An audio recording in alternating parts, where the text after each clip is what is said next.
High friends, welcome to Kiruthika சமையல் vlogs. இன்றைக்கி பார்த்தீங்கன்னா என் பேச்சுலர் ரெசிபியில் என்ன பார்க்க போகிறேன்னு பார்த்தீங்கன்னா ஆப்பிள் பணியாரம் தான். ரொம்ப ஈஸியாக சிம்பிளாக ரொம்ப டேஸ்ட்டாகவும் இருக்கும். இப்போ வாங்க வீடியோக்குள்ளே போய்லாம் இன்க்ரீடியன்ஸ் பார்க்கலாம்.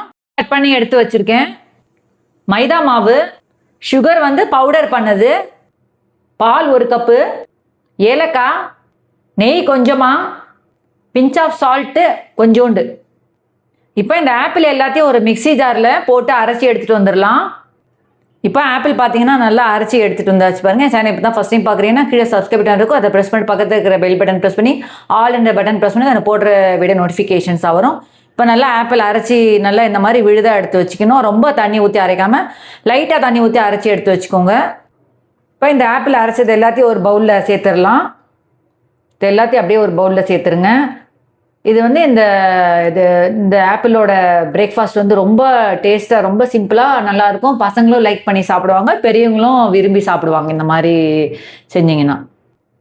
இப்போ இதெல்லாம் மைதா மாவு சேர்த்துடலாம். நான் 2 கப்பு மைதா மாவு நான் சேர்க்குறேன். இப்போ இதில் சுகர் சேர்க்கலாம். சுகர் வந்து பவுடர்ட் சுகரு 3/4 கப்பு சுகர் சேர்க்குறேன் நான். இதில்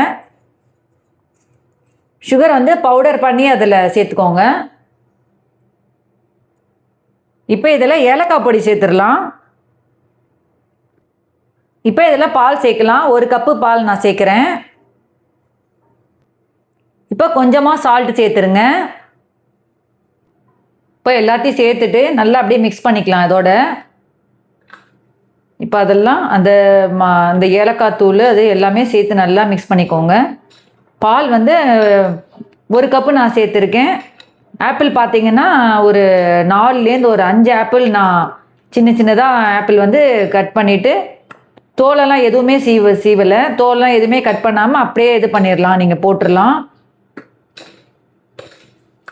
இதை நல்லா அப்படியே மிக்ஸ் பண்ணிக்கோங்க இந்த மாவோடு சேர்த்து எல்லாத்தையும். இந்த மைதா மாவோடு சேர்த்து மைதா மாவு பார்த்தீங்கன்னா நான் 2 கப்பு மைதா மாவு நான் சேர்த்துருக்கேன். இப்போ மாவு பார்த்தீங்கன்னா ரெடி ஆகிடுச்சு பாருங்கள். இப்போ நம்ம ஒரு பேனில் அதை பண்ணிடலாம், ஊற்றிடலாம். இது வந்து பேன்லேயும் ஊற்றி செய்யலாம், பணியாரக்கல்லையும் ஊற்றி செய்யலாம். எனக்கு பணியாரக்கல்லை நான் ஊற்றி இப்போ செய்கிறேன். இதில் வந்து நெய் சேர்த்துடலாம். எல்லாத்துலேயும் நெய் சேர்த்துருங்க.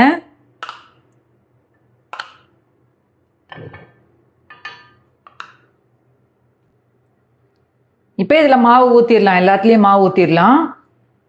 இந்த மாதிரி மாவு ஊற்றிட்டிங்கன்னா ஒரு அருமையான ஒரு ஸ்வீட் பணியாரம் மாதிரி ரெடி ஆகிடுச்சு பாருங்கள். ஒரு ரொம்ப டேஸ்ட்டாக நல்லாயிருக்கும். பசங்களும் ரொம்ப லைக் பண்ணி சாப்பிடுவாங்க, பெரியவங்களுக்கும் ரொம்ப பிடிக்கும். ஆப்பிள் வந்து உங்களுக்கு ஹெல்த்தும் ரொம்ப நல்லது கூட. இப்போ பார்த்தீங்கன்னா இது எல்லா கல்லுலேயும் அதை அப்படியே ஊற்றிடலாம். இப்போ எல்லாத்துலேயும் ஊற்றிட்டு அதை அப்படியே மூடி போட்டுடலாம். இப்போ இதை அப்படியே மூடி போட்டு வச்சிடலாம் இந்த பணியாரத்தை. இது ஒரு 5 மினிட்ஸ் கழித்து இது இப்போது ரெடி ஆகிடும். இப்போ பார்த்தீங்கன்னா எல்லாம் அப்படியே திருப்பி விட்ருக்கேன் பாருங்கள் எல்லாத்தையுமே.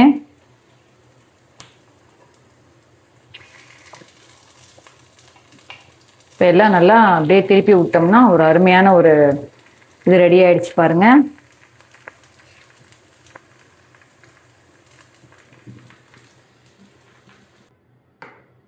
இப்போ அடுத்தது திருப்பியும் அடுத்த இதுக்கு ஊற்றுறேன் பாருங்கள். இந்த ஃபுல்லாக அப்படியே இந்த எல்லா இதுலேயும் ஊற்றிடலாம். இப்போ பார்த்தீங்கன்னா எல்லாத்தையும் திருப்பி போட்டிருக்கேன் பாருங்கள். ஒரு அருமையான ஒரு பணியாரம், ஸ்வீட் பணியாரம். இது இப்போ ரெடி ஆகிடுச்சு பாருங்கள். எல்லாமே இப்போ ஒரு பிளேட்டில் ட்ரான்ஸ்ஃபர் பண்ணிக்கலாம். இப்போ ஒரு அருமையான ஒரு ஆப்பிளில் ஒரு பணியாரம் ரெடி ஆகிடுச்சு பாருங்கள். ரொம்ப ஈஸியாக சிம்பிளாக இது மார்னிங் பிரேக்ஃபாஸ்ட்டுக்கு இல்லைனா நைட்டு டின்னர் அந்த மாதிரி டயத்தில் நீங்கள் இந்த மாதிரி செஞ்சு கொடுக்கலாம். அவ்வளோதான் ஃப்ரெண்ட்ஸ், இந்த வீடியோ கண்டிப்பாக உங்களுக்கு பிடிச்சிருக்குன்னு நினைக்கிறேன். இப்போ அவ்வளோதான் ஃப்ரெண்ட்ஸ், ஒரு அருமையான ஒரு ஆப்பிள் பணியாரம் ரெடி ஆகிடுச்சு பாருங்கள். ரொம்ப ஈஸியாக சிம்பிளாக டக்குன்னு செஞ்சிடலாம். இந்த வீடியோ கண்டிப்பாக பிடிச்சிருந்தா லைக் பண்ணிவிட்டு சப்ஸ்கிரைப் பண்ணி பக்கத்தில் இருக்கிற பெல் பட்டன் ப்ரெஸ் பண்ணுங்கள். வேறு என்ன டவுட்ஸ் கமெண்ட் பாக்ஸில் எது இருந்தாலும் கமெண்ட் பாக்ஸில் கேளுங்க. நெக்ஸ்ட் வீடியோவில் மீட். தேங்க்ஸ் ஃபார் வாட்சிங். Bye bye.